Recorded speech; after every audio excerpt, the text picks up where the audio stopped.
You have found the Vertical Pursuit podcast. Welcome in, Mike Barrett with Mike Tatlock. It's also a vidcast. Look at that, Colt Myers. And you know, the only reason I know that and that I got that, this is the first time ever in the history of Vertical Pursuit I've properly You opened it, vidcast. nailed it. I usually am asking questions and sounding awful. I don't know if you do this.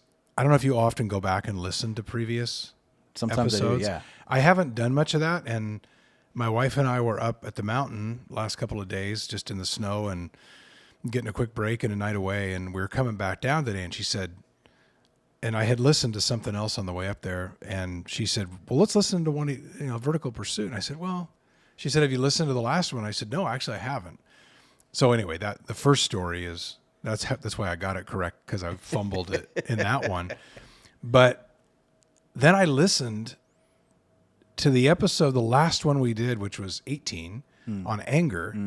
And man, that was good. You had great stuff in that. And I used to be like this when I would do NBA games.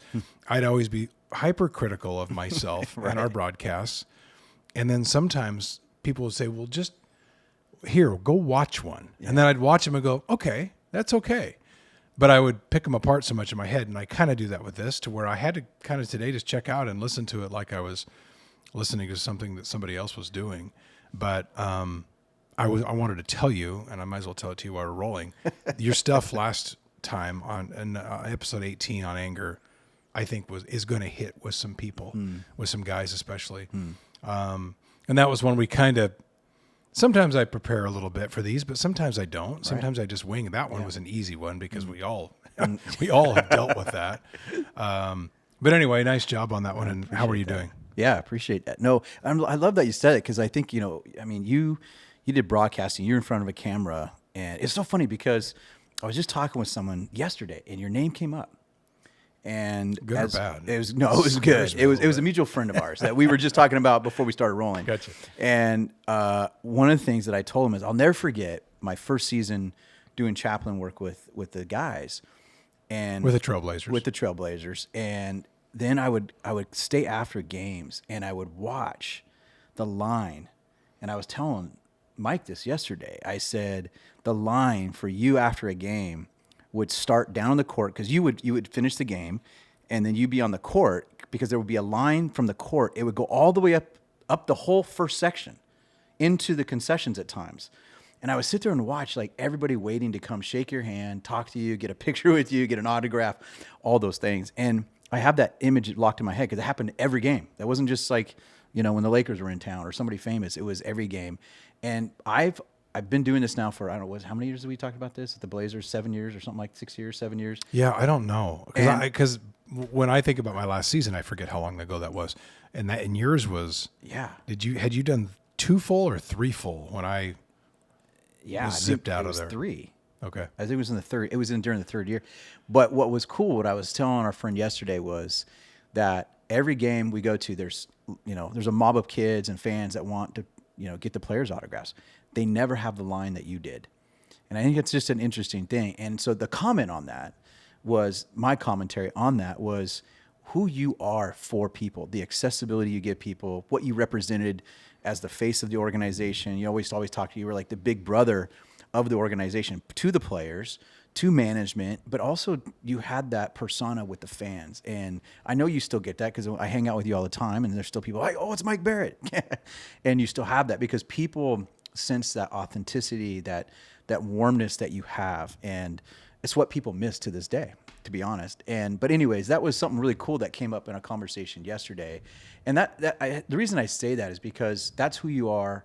I know you extremely well, and I know that's who you are authentically. When there's 2 or 3 of us gathering, around a fire by ourselves, that's who you are when you're in a big room of people. But that's who you are behind this microphone. And That's the nice. stuff I that you're appreciate saying that. here comes from that same heart. And I think people on the other side of that are listening to the VP podcast are making the same connection with you now that fans were making with you back in the day. And that hit me yesterday. That's awesome. Thank you. Well, and that's a big part of your job too, obviously, is making that connection with people. And probably mine was more entertainment. And even though a pastor there is a degree of entertainment. There is a degree of, you don't want it to always be that, Right. but you walk a real good line on that fence between entertainment and sometimes uncomfortable truths. Yeah. Yeah. Which I think we're going to talk a little bit about today. Yeah. But I will say this: you kind of got me thinking. Now a lot of time we don't plan. Obviously, what we start with. We're unscripted but right now. The neat part of, yes, I loved those relations, and that's what I miss the most is those I know. relationships and interactions with the fans. And there were a lot of them at home, but what was cool was when we would go on road trips, even to the Northeast or Southeast, there would be people that would come down always there too. Not as many, clearly.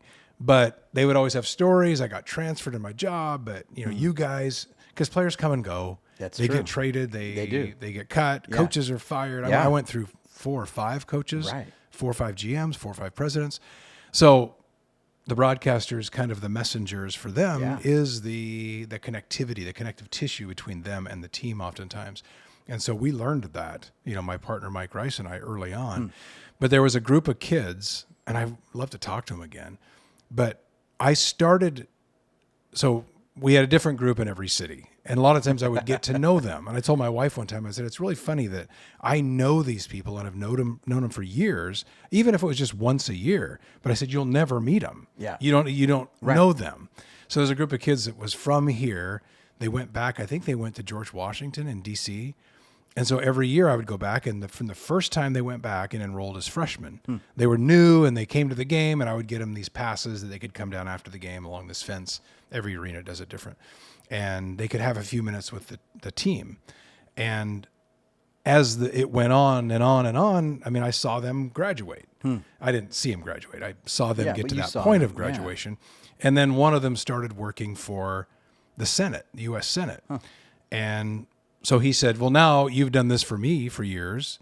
And they used to bring me stuff, which was great, gifts and stuff. And he said, now I work for the Senate. He goes, I'm going to take you on a behind the scenes tour that's of the U.S. Senate and House of Representatives. So they took us down below to anyway, I just say that to say there were amazing relationships built in Portland, in the arena here. And there were also great ones built on the road. Yeah. And people that, when you're ripped out of it, which we were all fired in 16 after the 16 playoffs. The sad part is just those relationships just ended. Yeah. All of it. And not all of it. There's a few that obviously Nick Livingston and David Ward, who help out on the podcast.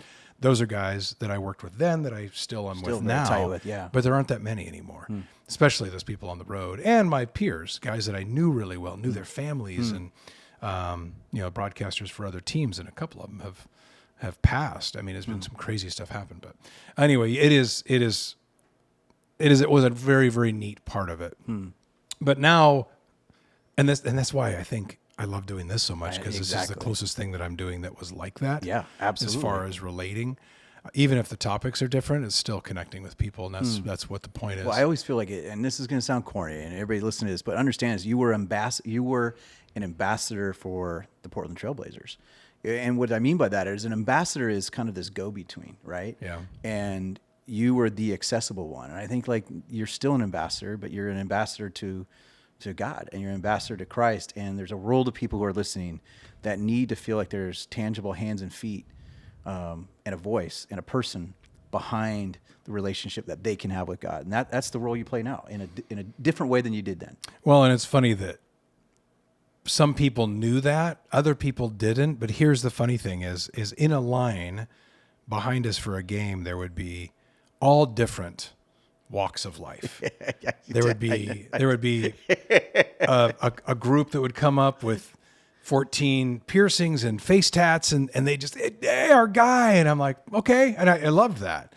But then what I'm trying to say was it was this, nobody cared where I stood politically. They didn't necessarily know, or that you did know if you looked into me, that I do this kind of stuff, and that we like to disciple people and try to tell them what we love and who we love and who we follow. But there was the common ground always, and it didn't matter. And I think that leads me a little bit in a weird way to what we're talking about today, in a roundabout kind of way, because everything now versus even when I was there still, there's so much has happened in the world, in the country, that has split us in half. And the one thing that I tried to always get across to people, and I still do, and I think you do a great job of this too, is trying to always, even if you don't always feel it on the inside, always approach things with just a massive amount of gratitude.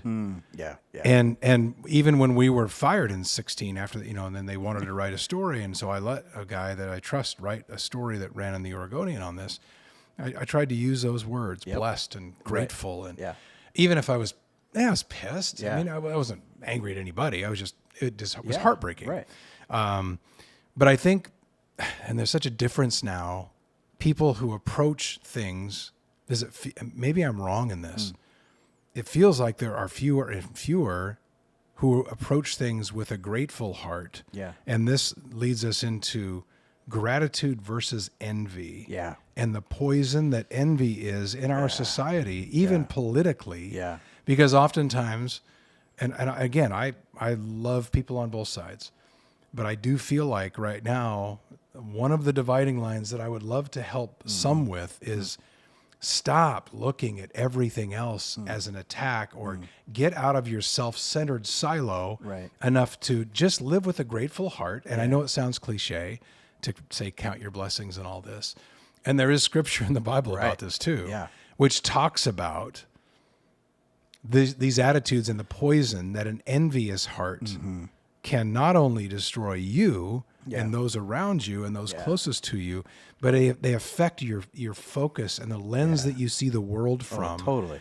And if there's one thing that I tell people when I do talk to people about what to work on, and there's all these things we talk about, a lot of them on this podcast, number one is just to be grateful. Yeah.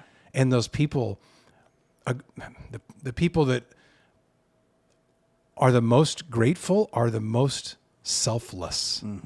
Yeah. And you've said this too to people, and I've heard you talk about it. If there's one area to start trying to improve yourself, and one really easy one is go do something for somebody else. Totally. And that's almost like the greatest practice of a grateful heart. Totally. And watch how it takes the focus off of you and puts it on somebody else, and therefore the gratitude wheels start to turn. Yep. Well, you said the opposite of that, gratitude, that envy. And there's a lot of other really, I like how you use the word, it's poison. And I think that everybody that's listening right now knows that there's a time in every single day when you get obsessed, you glance over, and it can happen from someone that's a coworker, it can happen from a family member, it can happen from something you see on TV. It definitely happens in social media, nonstop. Nonstop. Like social media, love it and hate it for all the good reasons. The dark side of it, and this is even proven just not even just like in a theory. I mean, this is people who do studies on the effects of social media on your body, on your mind, on your emotions, your well-being, all that kind of stuff. There's like, man, you just get on there and all you do is you obsess because you and this is why even teens now. I mean, there's a new app that's out called Be Real. Yeah. And Colton, are you on Be Real? Yes. Does he have it? My daughter has it. I love it. Be Real. I like it. I know some people don't like it, but I like it. I'm not necessarily on it. I mean, I have it on my phone. I just don't respond a lot. But I like it because it's kind of this rebellion against the glossy. Is there that in it? Is there an authentic attempt to maybe that's be the whole point counter? of it. Yeah. Okay. The whole point is. Now, I didn't retouch my picture 40 times. Yes, that's right? exactly. Okay. That's why it's called Be Real. Gotcha. It's like in this moment, whatever you're doing, wherever you're at, you got it. That's it. You got to snap it and send it. Wow. And so it was kind of this rebelliousness against the idea of everybody putting this doctored up, glossy, kind of, I got all the filters and all this kind of stuff. Because what it did was everybody through social media was presenting the best version of themselves, but it wasn't real. Yeah. So then you're watching that going, well, man, look at that. And then it becomes this mirror, and two things happen, because the Bible says envy rots the bones. Yeah. And when you envy means to like, I want, it's very similar to coveting. I look at what other people have. I want it. It robs the joy of what I do have. It's why everybody says comparison, envy, all those things. It robs you of joy because you don't take the time to be grateful for what you do have, because your mind is so focused on what other people have. And it does turn that. It just corrupts you. It's toxic, all those things. A heart at peace gives life to the body, but envy rots the bones. Mm-hmm. That's the other side of that. And I actually had to go find that because I remembered King Solomon's line about envy rotting the bones. He Yeah. went right at it. Yes. But what I hadn't remembered was the first part of that. Yeah. A heart at peace. Heart at peace. And I'm going to get into a little of what he said, only because, well, number one, I love that it reminds us all again that's the stuff they were dealing with. And this is 3,000 years ago Yeah. with Solomon. And what he's observing and what he's calling out then is the same stuff that's happening now. Exactly. Now, you said what, and I talked about how much has changed from the time of we let off talking about my time in TV and with the Blazers. Social media was there then, but it wasn't like it is now. Right. And I feel like, as you said, the comparative nature and outwardly rooting for others to fail Yeah. so that you feel better. And that totally. happens all the time. And there's some of that is, sports related, not playing well, losing. So that's a little different. But there is even the natural, for a lot of people, this temptation to find a little bit of a fist pump or joy when you see somebody else, Yeah. maybe who has set themselves up on social media. Oh, totally. And then you're kind of you take happiness or joy in Yeah. a failure of theirs, and that happens all the time. But that's that envy part. It is. That it rots you, Yeah. and it is a poison to you. And we've lost the ability, I think, to some degree, to celebrate Exactly. people and Exactly. to celebrate their accomplishment without looking then at us and saying, well, that just makes me feel like crap. Right. Look at he got the car I have always wanted. Yeah. He got the job I wanted. He got the promotion. She got the promotion. Therefore, I'm just going to get angry at them yeah. about it. Yes. Instead of lifting them up, even if it's something you wanted that they got. So Exactly. I don't know how you combat that other than going back to I think the best way is to go back to the source, go back to teachers. And I mean, King Solomon was, I think, and you can tell me this because you're well more read than I am, I think he was fairly well known to be probably the second most wise guy Yeah. other than That's Jesus. it. Right. That was his title. I mean, he was the man who had the greatest wisdom on the planet outside of Jesus. And he didn't always live practically. We always say that Yeah, he had a lot of wisdom, but he didn't always, listen to his own advice. But he was a guy. But here's the thing too about envy, and I'll just be honest, and I'll get kind of real in my own story, because I know there's a lot of people listening. There's women, there's men. Where I saw this play out in my life is, Bernadette and we've been married now, and for 26 years. And when I look at how many years we've been together, a lot of those years in our marriage, she's had health issues, and you know this, and those who are close to us know this. And what I found was I started to envy what other people had. Sure. And it wasn't necessarily like, I want somebody else's wife. But I do want their normalcy. Mm-hmm. You want what they have. When you have someone that's got a chronic illness, it begins to sort of define your life. Yep. Everything has to be planned around that. And you start almost, because here's the thing, where I was going, this is my confession on air, is that as I'm envying, because I'm looking at what other people are, come on, man, they don't have to deal with this, let alone I have no idea what their problems are. But I'm just looking at it going, man, they don't have to deal with the crap that we have to deal with. They don't have to deal with the interruptions. They don't have to deal with the grieving, the loss of normalcy. It's not fair. And that's what happens. Envy, I start going, I'm a victim.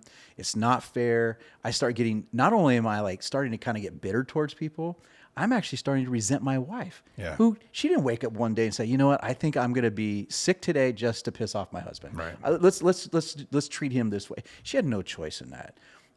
And so what happens with envy, when we say it rots the bones, man, it rots the heart. It rots the way you see things. It rots your marriage. It rots everything. And then what happens is you lose sight of the things that you could be grateful for, because you're just so paid attention. And I had to sit back and I had to confess that, like, God, man, I'm becoming short with people. I'm becoming bitter inside, and I'm like, man, I got to stop that. The envy piece, man, it's dangerous. And then you go on Instagram and you see people on a vacation. Oh, yeah. Everybody's trying to one up totally. each other with pictures of these perfect kids. And I mean, it's not, Yeah. there's some beauty in that. There and we is, of celebrate course, that. absolutely. You know, I'm not saying that's all bad, Right. but it's hard to maybe keep that in the proper perspective. Right. And we weren't giving people a little bit of a break. We weren't bombarded like this in the past. But as I just talked about, 3,000 years ago, they were talking about this. And I think now, in many ways, our lives, most ways, are far easier. But with stuff like this, I think it's more difficult. Yep. Right. Because I just think that comparative temptation slaps you across the face the minute you pick up your phone. Right. And it's easy to say, well, that's that. You just have to put that away. You just have to get rid of that. You just have to get that out of your life. But I do think there are some practices that you can put into play. Yeah. That, like I just talked about, the being constantly of mind to celebrate those around you rather than That's a good point. go down the track of envy. Because that's what you do too. It's almost like if I'm envying, right? So I'm looking at somebody else's blessing, success, and I start envying, coveting, all that kind of stuff. I start getting bitter, resentful. You actually start fantasizing about their downfall. Yeah.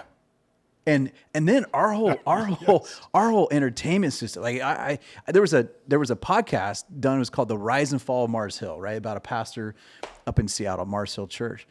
And at first it was sort of like, oh, this is a teaching thing, so we can learn from the mistakes of others. I was like, no, I think everybody just wants to see everybody else crumble. Yeah. Because as we watch everybody else's empires crumble, there's a side inside of all of us that's kind of like, yeah, because I think some of us were envious of what other people had, and you want to see what success was just fall apart in front of you. And how demented is that we do that? And I think that has a little to do, the power that people in social media have, that has led to cancel culture to some degree. Totally. And you've seen this glee, and I mean, people like we know, like Myers Leonard, who we know, who we're going to have on here at some point, to see what he went through and just got crucified and done in the blink of an eye, finished. And maybe he comes back at some point. I hope he does. Well, and I know he's learned a lot. And I know he listens. And so, Myers, I know you're probably listening to this at some point because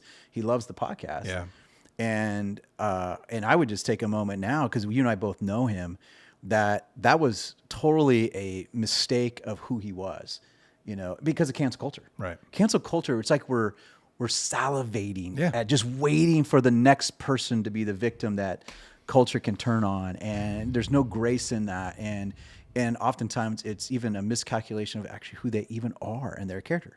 Yeah. But it's just crazy how we're like these hyenas. We just salivate at somebody else's downfall. And I think the root of a lot of that, to go back, is envy. It is. It totally and is. that's the poison that we talked about a minute ago with the envy versus gratitude. And I always say them together, because if you can remember them together, and I always, when I look at different things, even from a political nature at times, I say it's gratitude versus envy. That's our society right now. And those that are living in gratitude, and not to say the lines don't get blurred for both sides, because they do, but this constant, the approach people take, and Myers is a good example. I do think envy fuels that destructive nature and that cancel culture that is so bad in society right now. Now, there have been some things come to light at times, and you go, okay, there's got to be a penalty or a price that's paid Fair for enough. that. Yep, absolutely. Because our culture 10 years ago loved to tear down and then rebuild people. They loved to see it come back. It doesn't matter what they did. Right. Now, I don't know if that's the case anymore. I feel like it's tear down and forget about them. Burn the house to the ground and kick them to the curb, and they never get to come back. It doesn't matter what they did. Yep. And it doesn't matter what they did good before that. Right. Before a slip, trip, whatever, didn't know, whatever it is, how innocent it was. But I do feel like what has fed technology has fed a lot of this. But I do think the comparison stuff. Yeah. There's a whole nother road we can go down there. But there's also the lack of, and COVID and having 2 years where you're not with somebody, the anonymity of social media has led to some pretty strong people on social media. But this is why I always say I still believe in people, because when you get people away from that and you get them one-on-one, I don't fear those people. I don't think they're inherently bad. I think when you take them and you give a screen between it or a fake name on a social media account, for some reason, human nature tends to push people into places they didn't have any intention on going. Right. Right. I mean, it feels like. Right. Well, and I think that's why then so you flip that script and you move from a place of, we know the dangers of envy. Like that's really clear. So you talked about gratitude and thankfulness. And, we just came out of Thanksgiving a few weeks ago, and you would hope that we wouldn't have to just take one day out of the year to focus and center ourselves around gratitude. And it should be a daily practice, a rhythm practice. And even Jesus, I think one of the things that people talk about, and when the disciples said, how do you pray? One of the things he said in his prayer, the Lord's Prayer, was, God, thank you for today's daily bread, and God, like focusing on he's the provider of that, and give us our daily bread, and God, thank you. And I think like when we have this sense of gratitude, it actually it's a detox. Yeah. It's a detox thing. It's crazy. I challenge people, start from the very beginning of the day, spend a whole day, whether it's the person that is at the line where you get gas, somebody that's, you're getting lunch somewhere and whatever, like take the time and just say, thank you. And not only does it change you inside, but you just see people all of a sudden, they smile and they're like, oh my gosh, somebody didn't chew me out. Somebody didn't curse me out. They just said, thank you. And then I want to try to figure this out. How do I do this at home? It's for those of us that have marriages or with our kids, you're working in a place of employment, like just, man, it's a powerful weapon against the toxicity of envy and all of that, is just to like be grateful, thank people. It keeps your eyes up. All of a sudden you start to see things that you have that you didn't realize. You have all these other blessings and you're like, wasn't even paying attention to that. Right. And that also goes back a little bit again to something we talked about in, I guess, episode 17 was posture. Yeah, and that's exactly. that's that posture Yes. you talk about. But let me give you a couple things from Solomon, only because I was reading it this morning and I thought it was great. And some of this stuff about not letting these things take control of us, and how envy knocks us off balance, if that makes any sense, into even the way we see things. And when you see people wake up from this kind of behavior, and I know social media, again, is really destructive in this way, and it makes people behave in ways that I don't feel like they would ordinarily. And I think that's why we see, if you want to call it ugliness, maybe more now than we have. But the imagery that Solomon gives us, he says this is from him. I saw that all toil and all achievement springs from one person's envy of another. Everyone is, we know, right. Everyone's competing with everyone else. And it all determines how they view each other, which is so weird. Now, he says, to continue on with his quote, he says, this is meaningless. It's chasing after the wind. So there's no end to it. Right. There's no peace involved in it, and there's no contentment exactly involved in it. And then one more thing while I'm on a roll here with him. I love when he says this.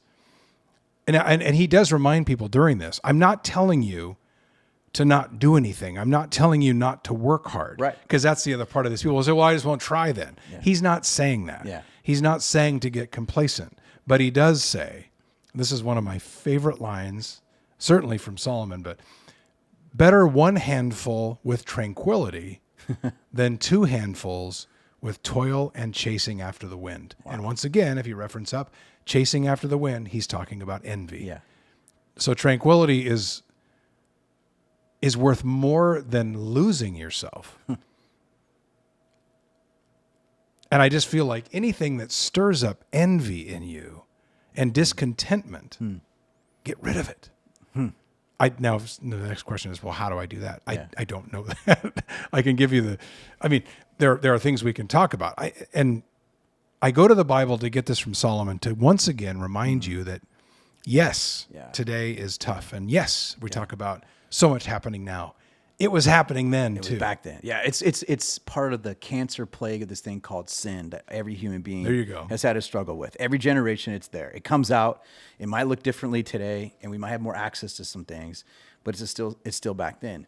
And what's crazy is I think when I hear the words of Solomon, the wisdom there, like the chasing after the wind, it's like this thing. It's an unattainable goal, and you envy, and so you strive, and then you go, oh, I got it, and then you realize.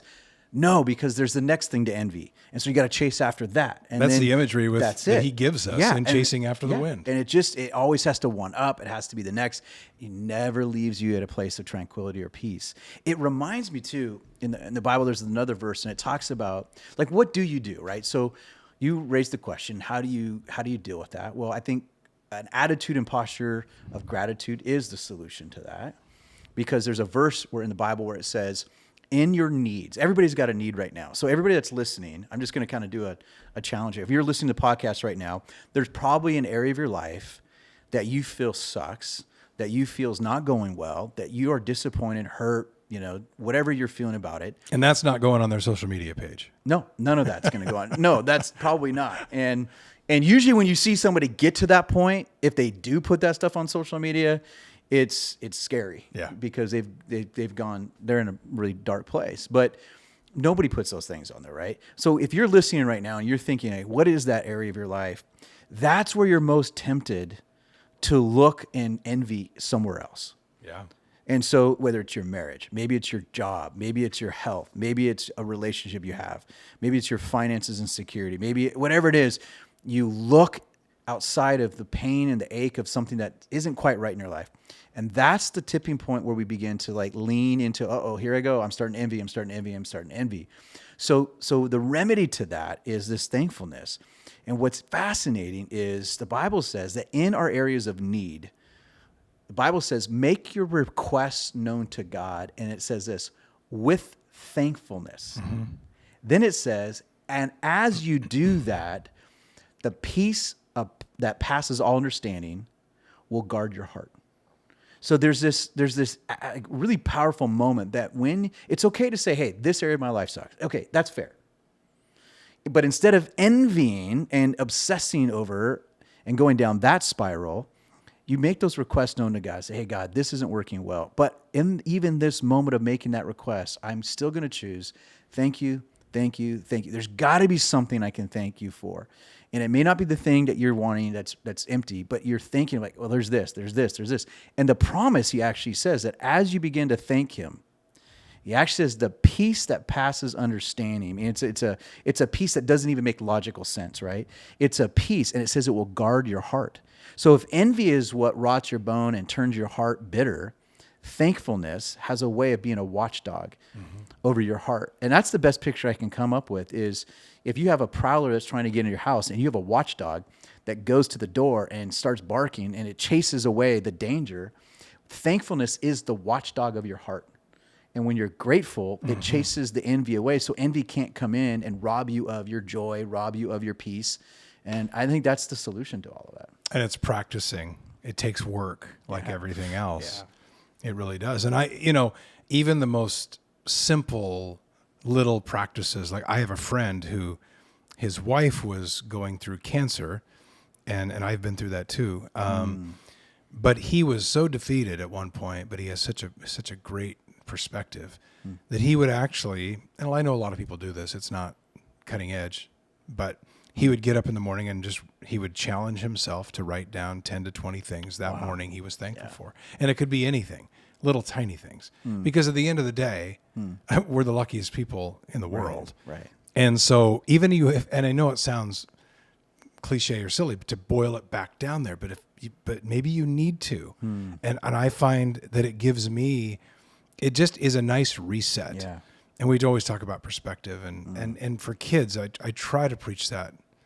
My wife's better at it, preaching it to our own kids, but I love that, just house.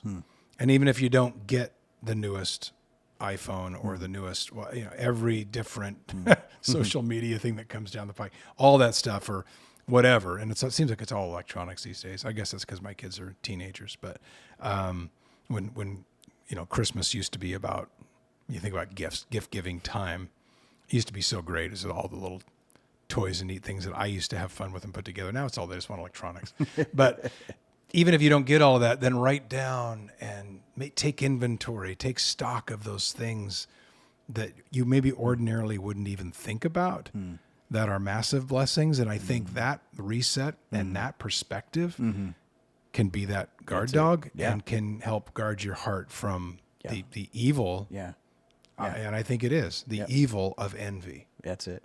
The last thing I'll say is this, because I love just images that maybe are really graphic that can help us anchor this in our minds. Like if I was to walk into the kitchen and there would be a cup there and I'm thirsty and it's clearly labeled as poison. I know that, I mean, I drink this, it's gonna destroy me, right? And I just started guzzling that. Like you would go, what are you doing? Like that's like, dude, you are.